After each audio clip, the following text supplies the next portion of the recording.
Assalamualaikum warahmatullahi wabarakatuh. Perkenalkan, nama saya Gemana Karnale. Saya adalah guru di SMA Negeri 27 Garut. Juga sebagai mahasiswa PPG Daljab Bahasa Sunda, LPTK Universitas Pendidikan Indonesia Angkatan ke-1 tahun 2021. Di video kali ini, saya akan menampilkan hasil praktik pembelajaran. Dalam praktik pembelajaran, mahasiswa melakukan inovasi dengan menyusun dokumen rancangan pembelajaran, media pembelajaran, bahan pembelajaran yang lebih efektif untuk meningkatkan kualitas dan mengatasi permasalahan pembelajaran yang dihadapi secara daring ataupun luring. Praktik pembelajaran dirancang dalam 3 siklus progresif, di mana masing-masing siklus berisi kegiatan pendahuluan, penerapan, dan penutup. Praktik pembelajaran ini dibimbing oleh Bapak Dr. Dingding Hairudin MPD selaku dosen pembimbing lapangan dan Dr. Randa Risnawati selaku guru pamong. Kegiatan dilaksanakan di SMA Negeri 27 Garut dengan jumlah 12 siswa kelas 11 MIPA 1.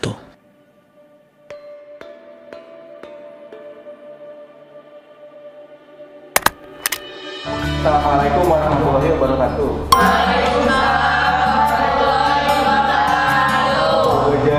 Sadayana, wilujeng patepang deui sareng Bapak dina pangajaran bahasa Sunda. Kekaetan urang ngawisa diajar, hayu urang ngadoa heula. Mangga biasa dipimpin ku KM kanggo ngadoa. Setelah jana diajar, hayu urang sesarengan ngadoa di kawitan. Ngadoa rengse atur salam ka Bapak Guru. Assalamualaikum warahmatullahi wabarakatuh. Tur nuhun kanggo Aden anu tos mimpin doa. Ayeuna ku Bapak di absen. Jumlah siswa kelas 11 MIPA hiji teh aya 12 urang. Cobi ku Bapak ayeuna dihitung 1 2 3 4 5 genep 7 8 9 10. Janten anu teu hadir dina pangajaran ayeuna aya 2 urang. Cobi ayeuna Bapak bade naros saha anu masih keneh emut minggu kamari urang diajar naon? Abi Pak, diajar unsur kebahasaan novel. Lajeng naon wae unsur kebahasaan dina novel teh saha nu tiasa? Abi Pak, kalimah langsung sampai berlangsung. Seperti biasa ieu mah Pak, nama Bapak umat pertemuan ayo kitu nya bosan masihan kreativitas itu dia. Dan orang Pak hade sertifikatna naon ayeuna? Janten yang nama Opat titik 6 menyajikan hasil analisis novel melalui berbagai media. Janten ke hasil analisis novelna bakal disajikan dibidangkeun. Tujuan pembelajarannya sami kakayana dina kuliah. Ayeuna Bapak dipasieun heula video paminten Pak kumaha teh prakna teh can kabayang. Urang teh nga-review nanti sapertos kumaha. Di Bapak saya berat video. Ayat 2. Iya mah ku bahasa Indonesia. Review novel naon Pak? Nilai. Saya terus karena filmnya nya aya teh sebentar. Kalau tak can dina TV terus saya. Bacanya pamilihan atasnya. Tema nilaiana. Kanggo kegiatan dengan ayeuna urang praktek analisis novel. Nah, ku Bapak dipasieun waktos kanggo nganalisis novel. Nah, 10 menit ketos rengse mangga saurang-saurang hidup presentasikan hasil analisis novelna di payun. Maha ke atas.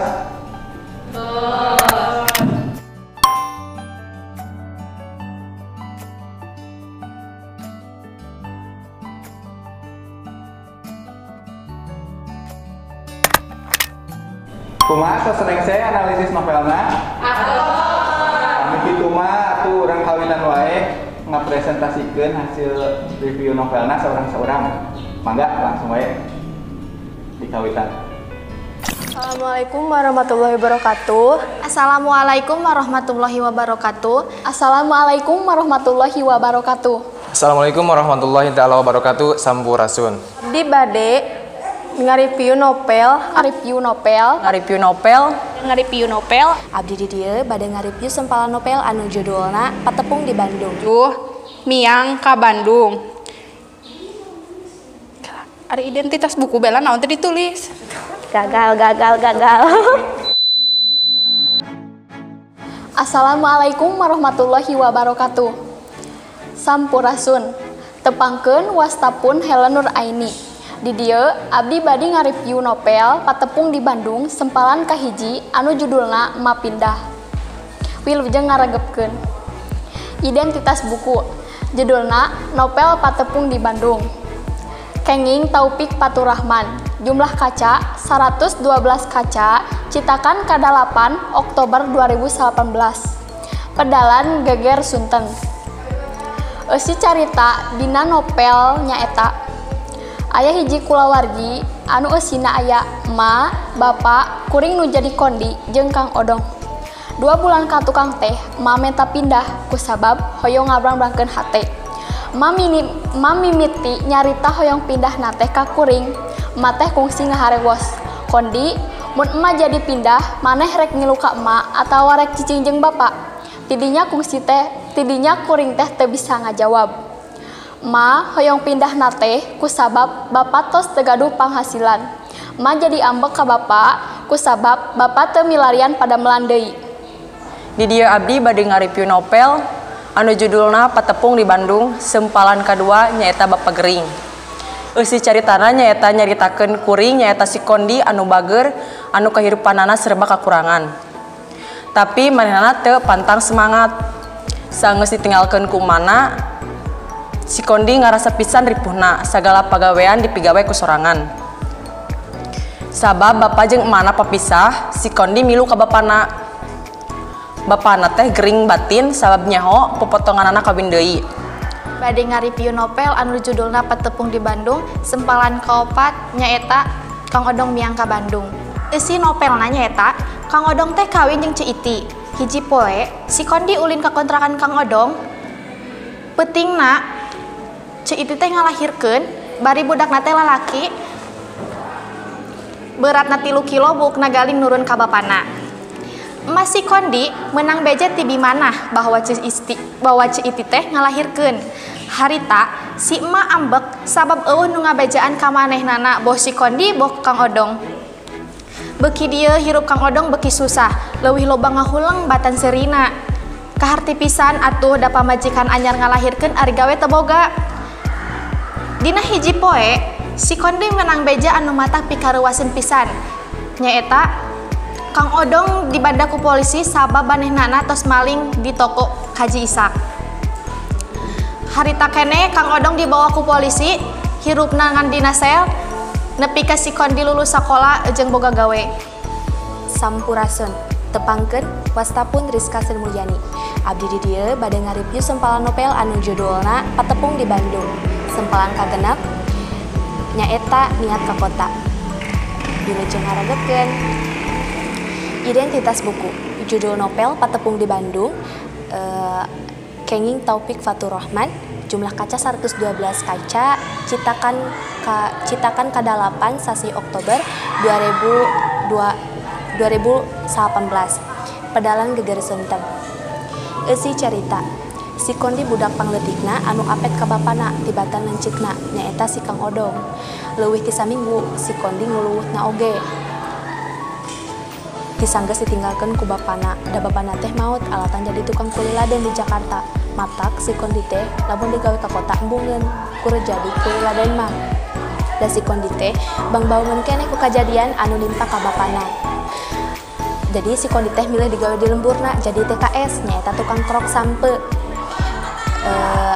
Gesrek hampir sataun si Kondi digawe di TKS na teh. Ti poe ka poe anu digugulung teh sampe acieun. Bener oge cek si Encur, lamun hayang unda kahirupan mah kudu miang ka kota. Isi carita dina novelna nyaeta nyaritakeun si Kondi anu neangan lanceukna Kang Odong. Kang Odong teh mantan tahanan anu geus lila kaluarna, cek patugas PL. Cek patugas PL deui, Kang Odong teh pas nuju ditahan deuketna sareng jalmi anu namina Asep Dodoy. Tidinya Kondi sareng Mang Mahmud nanyakeun ka patugas PL di mana alamat lengkapna Asep Dodoy. Susuganan mah cenah Kang Odong teh aya keneh atau eukeur jeung Asep Dodoy. Tekung sikitu, Kondi sareng Mang Mahmud neangan init ka tempat alamat anu dipikeun ku petugas PL. Alamat teh jauh nyaeta ngagunakeun ngaganti 3 kendaraan jeung deui kudu lempang. Abdi bade ngareview novel anu judulna Patepung di Bandung. Sampelan ka-10 nyaeta sakola deui, wilujeng ngaregepkeun. Identitas buku, judul novel nyaeta Patepung di Bandung, kenging Taufik Faturrahman. Jumlah kaca 112 kaca. Cetakan ke-8 sasi Oktober 2018. Medalan Geger Sunten. Isi caritana nyaeta nyaritakeun Mang Mahmud anu ngajakan Kondi nu rek nepungan tukang minyak anu ngaranna kabenerana Asep Dodoy. Kondi atau pisan sugan we bener ieu Asep Dodoy teh babaturana Kang Odong. Basa Pak Asep ditaros perkawis Kang Odong bener we apaleun, cenah mah salah sahiji pagawena. Di sisi jalan kadenge mobil gurang gerung, disidik-sidik anu turun tinu mobil teh Kang Odong. Ayeuna Kondi jeung Kang Odong papangih deui. Kang Odong jadi robah ayeuna mah jadi lebih dewasa. Isukna Kondi jeung Kang Odong balik deui ka lembur. Kasampak indungna Ceiti, Binarmi jeung tatangga meuni pada bunga pisan Kang Odong balik deui ka lembur. Isukna Kang Odong balik deui ka Bandung, sakalian mawa Ceiti jeung anakna darek tuluy matu di Bandung. Sateu acan mangkat, Kang Odong nitah ka Kondi maturan indungna anu jadi janda deui di lembur. Sakalian bari nuluykeun sakola deui cenah da ari waragadna mah ditanggung ku Kang Odong. Akhirna Kondi sakola deui. Temana nyaeta mayunan cobaan kahirupan anu akhirna mangi kabahagiaan.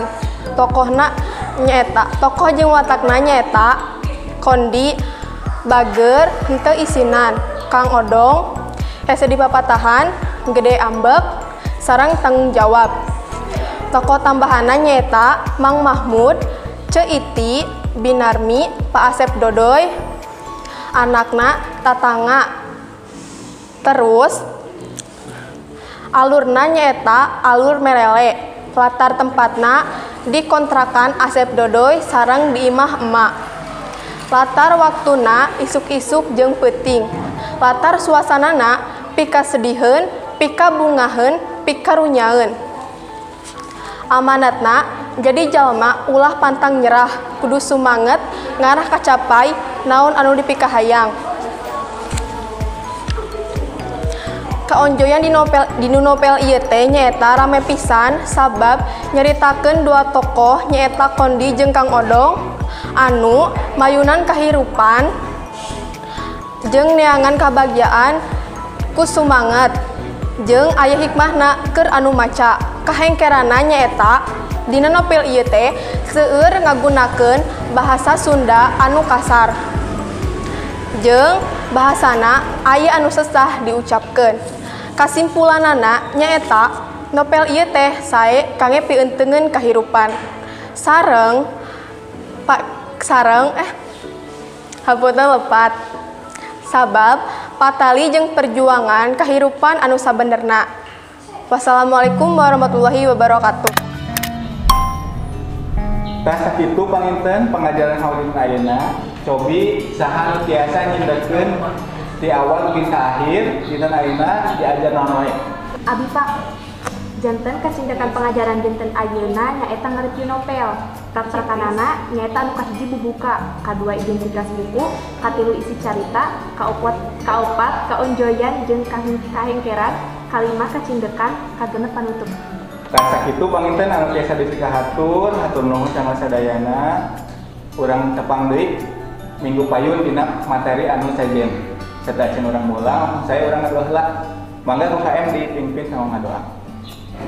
Saat acan mulang, ayo orang sesarengan ngadoa di kawitan. Rengse, atur salam ka Bapak Guru. Assalamualaikum.